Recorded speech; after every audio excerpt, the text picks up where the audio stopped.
नमस्कार बच्चों, कैसे हैं आप सब। मैं उम्मीद कर रही हूँ कि आप अपने अपने घरों में स्वस्थ सुरक्षित और खुश हैं। देखिए बच्चों, हम पढ़ रहे हैं हमारा पार्ट 12 पेड़ मत कर ऑलमोस्ट ये चैप्टर कंप्लीट हो चुका है। ग्रामेटिकल पोर्शन में जो टॉपिक है शब्दों को, वो भी हम डिस्कस कर चुके हैं। आज देखिए इसका एक टॉपिक है विशेषण। तो विशेषण टॉपिक मैंने सोचा कि रीडर बुक से पढ़ने से अच्छा हम ग्रामेटिकल पोर्शन से पढ़ें, तो ग्रामर बुक से पढ़ लेते हैं। तो अभी हमारा ये टॉपिक भी क्लियर हो जाएगा और साथ ही साथ बुक का कोर्स भी कंप्लीट हो जाएगा। देखिए विशेषण तथा विशेषण के भेद। अब देखिए विशेषण क्या होता है बच्चों। विशेषण होता है बच्चों जब कोई शब्द संज्ञा और सर्वनाम शब्दों की गुण के बारे में, यानी उनकी क्वालिटी के बारे में, उनकी संख्या अर्थात उनके नंबर के बारे में, उनके परिमाण अर्थात उनकी क्वांटिटी के बारे में बताए। यानी आपको उसकी क्वालिटी बताए, उसकी क्वांटिटी बताए और उसके अंदर यदि कोई नंबर है तो उसके बारे में बताए। स्पेशली किसी संज्ञा या सर्वनाम शब्द के बारे में, तो वो होता है, वो शब्द होता है विशेषता बताने वाला होता है विशेषण। शॉर्ट फॉर्म में इसकी डेफिनेशन है संज्ञा तथा सर्वनाम की विशेषता बताने वाला शब्द विशेषण होता है। विशेषण का टॉपिक है, उसमें देखिए कुछ टॉपिक है। पहला टॉपिक है विशेषण, दूसरा टॉपिक है प्रविशेषण, तीसरा टॉपिक है विशेष्य,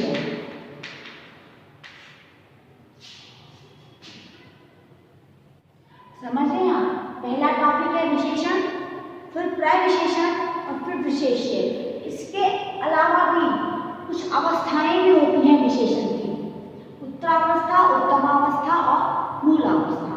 यानी जो डिग्रीज करते हैं ना, पॉजिटिव, सुपरलेटिव और कंपैरेटिव, ये तीनों डिग्रियां भी विशेषण के अंतर्गत ही आती हैं। लेकिन हमारी बुक में जितना है हम उतना कोर्स डिस्कस करेंगे। तो देखिए पहला जो टॉपिक है वो तो यही है कि संज्ञा और सर्वनाम की विशेषता बताने वाला, संज्ञा या सर्वनाम शब्दों में गुण बताने वाला, उनकी संख्या बताने वाला, उनका परिमाण बताने वाला, इन शब्दों की क्वालिटी बताने वाले शब्द क्या होता है विशेषण। पहली बात। दूसरी बात आपको कहिए कि विशेषण कितने प्रकार का होता है। तो देखिए विशेषण होता है बच्चों 4 प्रकार का। पहला होता है गुणवाचक विशेषण, दूसरा होता है संख्यावाचक विशेषण, तीसरा होता है परिमाणवाचक विशेषण और चौथा होता है सार्वनामिक विशेषण। अब देखिए सबसे पहला जो प्रकार है गुणवाचक विशेषण, ये हम डिस्कस करते हैं। सबसे पहले ये गुणवाचक विशेषण में आपको किसी संज्ञा या सर्वनाम शब्द की गुण, उसकी स्थिति के बारे में आपको बताया जाएगा कि वो कैसा है, क्या है। जैसे अच्छा बच्चा, बच्चा कैसा है आपका, अच्छा। लड़की कैसी है, लंबी। जनता कैसी है, ग्रामीण। और घर कैसा है, पुराना। ये सब क्या है, इसके विशेषण। और ये सब क्या है, संज्ञा और सर्वनाम। यानी संज्ञा या सर्वनाम के गुण के बारे में बताने वाला होता है गुणवाचक विशेषण। संज्ञा और सर्वनाम के गुण के बारे में बताने वाला, संज्ञा और सर्वनाम के गुणों का ज्ञान करवाने वाला विशेषण होता है गुणवाचक विशेषण। जिसमें आपको बताया कि बच्चा क्या, बच्चे में क्या गुण है, बच्चा अच्छा है। लड़की का क्या गुण है, लड़की लंबी है। जनता कैसी है, जनता ग्रामीण है। और घर कैसा है, घर पुराना है। शहरी जनता, नया घर, छोटी लड़की, बुरा बच्चा, ये भी इसके साथ ही इंक्लूड हो सकते हैं यदि हम अपोजिट्स के अकॉर्डिंग इनको क्या करें, कन्वर्ट करें। अब देखिए आपके बुक के अकॉर्डिंग हम पढ़ते हैं इसी विशेषण को। इसमें लिखा हुआ है जिन विशेषण शब्दों से संज्ञा या सर्वनाम शब्दों के गुण दोष, रूप रंग, आकार प्रकार, स्वभाव, दशा, अवस्था आदि का पता चले। तो रूप रंगों का, गुण दोषों का, उनकी अवस्थाओं का पता चले, वहां होता है हमारा गुणवाचक विशेषण। क्लियर। इसके बाद आता है हमारा संख्यावाचक विशेषण, जिसमें आपको ये बताया जाए कि किसी चीज की कितनी संख्या है। संख्यावाचक विशेषण में आपको संज्ञा या सर्वनाम की संख्या के बारे में बताया जाता है। वापस सुन लीजिए, गुणवाचक विशेषण में आपको संज्ञा या सर्वनाम के गुणों के बारे में, उनके रूप रंगों के बारे में, उनके दोषों के बारे में, उनकी अवस्था के बारे में बताया जाता है। लेकिन संख्यावाचक विशेषण में आपको संज्ञा या सर्वनाम की संख्या के बारे में बताया जाता है। वह विशेषण शब्द जो किसी संज्ञा या सर्वनाम की संख्या के बारे में बताए होता है संख्यावाचक विशेषण। It is very easy and normal definition in संख्यावाचक विशेषण। अब देखिए जैसे 4 लोग, 4 यहाँ एक नंबर है, दूसरी पंक्ति हर साल और सब लड़के। अब आप कहेंगे यहाँ तो 4 और 2 लिखा हुआ था, यहाँ हर और सब लिखा हुआ है, तो अब ये बात आप क्लियर कर लें बच्चों की संख्यावाचक विशेषण 2 प्रकार का होता है, निश्चय संख्यावाचक और अनिश्चय संख्यावाचक। जब आपको किसी चीज की निश्चित संख्या बताई जाए, 4 लोग आप काउंट कर सकते हैं, 4 लोग, तो वो होगा आपका निश्चय संख्यावाचक विशेषण। और जब आपको हर साल, सब लड़के, कुछ लोग ऐसा बताया जाए तो वो होगा अनिश्चय संख्यावाचक विशेषण। वापस बता रही हूँ, संख्यावाचक विशेषण के 2 पार्ट होते हैं, निश्चय संख्यावाचक विशेषण और अनिश्चय संख्यावाचक विशेषण। निश्चय संख्यावाचक विशेषण में आपको इसकी निश्चित संख्या बताई जाएगी और अनिश्चित संख्यावाचक में आपको इसकी निश्चित संख्या नहीं बताई जाएगी। अनिश्चित यानी अनकाउंटेबल, कितने भी हो सकते हैं, कुछ में 2 भी हो सकते हैं, 4 भी हो सकते हैं, 10 भी हो सकते हैं। देखिए यहाँ भी सब लड़के लिखा हुआ है, यहाँ 4 लोग लिखा हुआ है, यहाँ सब लोग लिखा होगा तो 4 लोग की जगह सब लोग होता तो वो किसमें आता, अनिश्चय संख्यावाचक विशेषण में। और यहाँ होता 2 लड़के तो ये किसमें आता, निश्चय संख्यावाचक विशेषण में। बात समझ में आ रही। अब देखिए आता है थर्ड पार्ट, परिमाणवाचक विशेषण। परिमाण मतलब क्वांटिटी, किसी भी चीज की क्वांटिटी। जब किसी शब्द के द्वारा किसी संख्या या सर्वनाम के परिमाण का ज्ञान हो, किसी संख्या या सर्वनाम की मात्रा का ज्ञान हो, मात्रा मतलब कितनी क्वांटिटी में है वो चीज, तब हम कहते हैं उसको परिमाणवाचक विशेषण। कब कहते हैं, जब किसी संख्या या सर्वनाम की मात्रा के बारे में आपको बताया जाए कि उसकी कितनी मात्रा है। अब देखिए ये जो है ये भी 2 प्रकार का होता है बच्चों, अनिश्चित परिमाणवाचक और निश्चित परिमाणवाचक। निश्चित परिमाणवाचक 10 किलो चीनी और अनिश्चित परिमाणवाचक कम चीनी, बहुत सामान और इतना कम चीनी, मुझे कम चीनी डालो। कम चीनी में उसने बताया कि आधा चम्मच डालो, यदि लिखा होगा आधा चम्मच तो वो निश्चित परिमाणवाचक में होगा, लेकिन मुझे कम चीनी डालो, मुझे थोड़ी सी चीनी डालो, मुझे इतनी सी चीनी डालो, तो ये कम डालना, थोड़ा डालना, इतनी डालना, ये इसमें आता है अनिश्चित परिमाणवाचक विशेषण। और जब आपको काउंटेबल बताए कि काउंट है 10 किलो, तो 10 किलो इसमें आएगा निश्चित परिमाणवाचक में। वापस बता रही हूँ, निश्चित परिमाणवाचक में क्वांटिटी का माप तो एकदम क्लियर होगा। 10 किलो आटा, 10 किलो चीनी, 1 किलो आटा, 1 लीटर दूध, 1 लीटर, मुझे कुछ दूध दीजिए, तो कुछ दूध क्या होगा, अनिश्चित परिमाणवाचक। मुझे 1 लीटर दूध दीजिए, निश्चित परिमाणवाचक। मुझे 4 केले दीजिए, 4 केले, तो वो होगा संख्या। मुझे 1 किलो केले दीजिए, तो वो होगा परिमाण। मुझे कुछ केले दीजिए, तो वो होगा परिमाण, वो भी अनिश्चित। बात समझ में आ रही है मेरी, संख्या में और परिमाण में क्या फर्क है। अब देखिए हमारा जो फोर्थ टॉपिक है वो है सार्वनामिक विशेषण। वो क्या होता है, जब विशेषण में सर्वनाम को इंक्लूड किया जाए। जब विशेषण में हम सर्वनाम को इंक्लूड करते हैं तब वो होता है सार्वनामिक। आपका घर, आपका क्या है, सर्वनाम है, और घर क्या है, संज्ञा है। मेरी बहन, वह किसी, उस घर, तो आपका, मेरी, वह और उस, ये सब क्या है, सर्वनाम। और जब सर्वनाम किसी विशेषण की विशेषता बताए तो वहां होता है हमारा क्या, सार्वनामिक विशेषण। अब देखिए अकॉर्डिंग टू बुक हमने गुणवाचक क्लियर किया। जब हमें किसी संज्ञा शब्द की गुण, मात्रा, परिमाण के बारे में बताया जाए तो वो होगा हमारा गुणवाचक विशेषण। जब किसी चीज की संज्ञा के बारे में बताया जाए तो वो होगा संख्यावाचक विशेषण। 2 प्रकार का होता है, निश्चित संख्यावाचक और अनिश्चित संख्यावाचक। परिमाण भी क्या होता है, जब किसी वस्तु की हमें क्या बताई जाए, मात्रा बताई जाए। लेकिन ये भी 2 प्रकार का होता है, निश्चित परिमाणवाचक और अनिश्चित परिमाणवाचक। और एक होता है हमारा सार्वनामिक विशेषण। वो क्या होता है,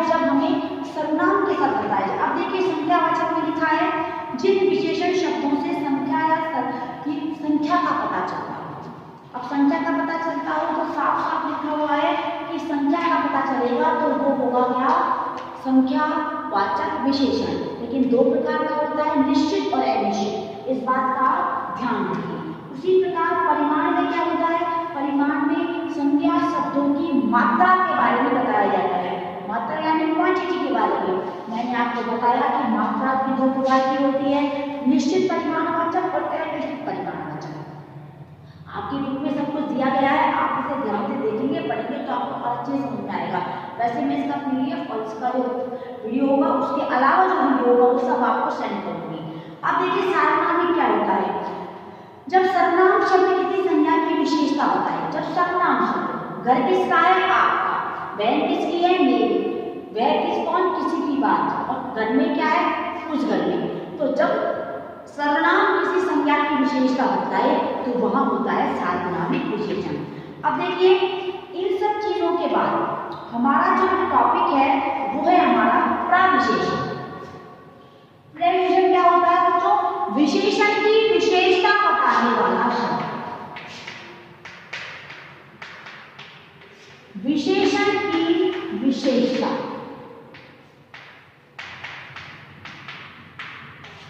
बताने वाला शब्द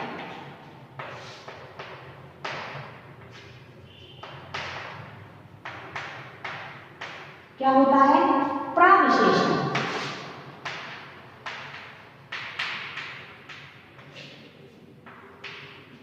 क्या होता है, प्रविशेषण। अब देखिए प्रविशेषण कौन से लिखा,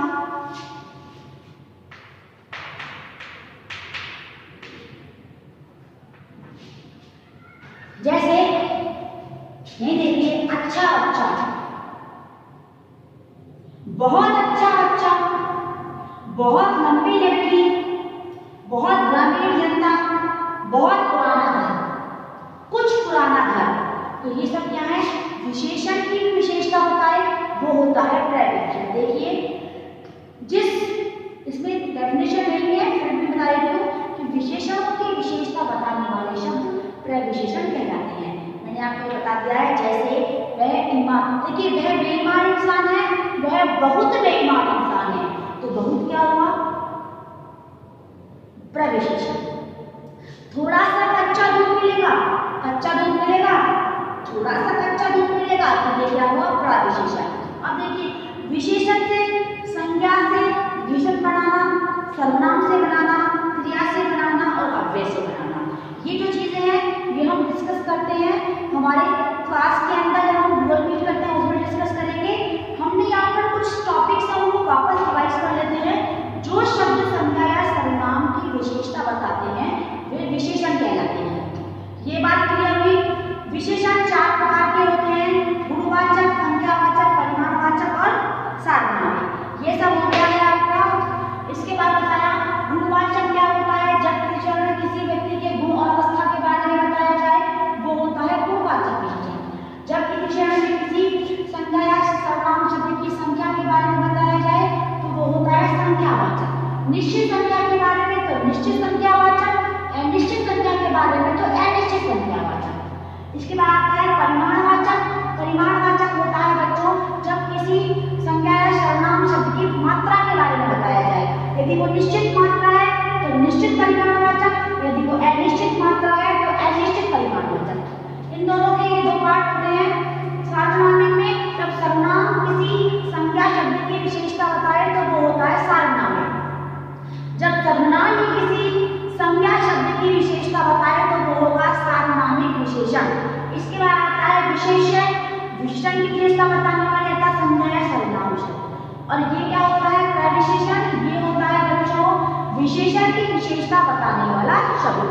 अब चलिए हम बुक पर आते हैं 1 मिनट के लिए। तो बुक पर यदि हम आते हैं तो बुक है हमारी, विशेषण के 4 मिनट डिस्कस कर लिए हमने, ये डिस्कस कर लिया है। इसमें लिखा है कि नीचे लिखे वाक्यों में गुणवाचक विशेषण शब्द छाटकर लिखने हैं। तो देखिए हरा वृक्ष कटने पर सुंदरलाल को दुख हुआ, तो पहले में क्या आएगा, हरा।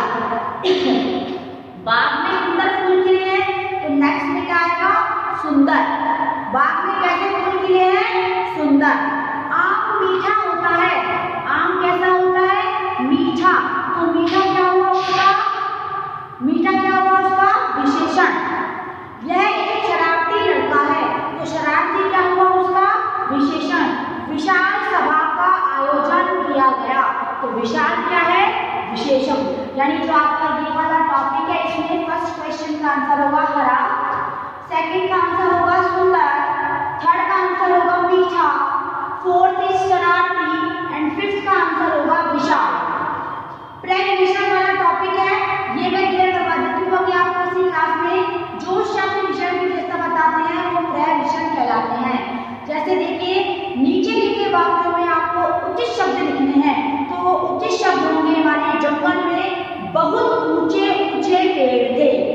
जंगल में बहुत ऊंचे ऊंचे पेड़ थे।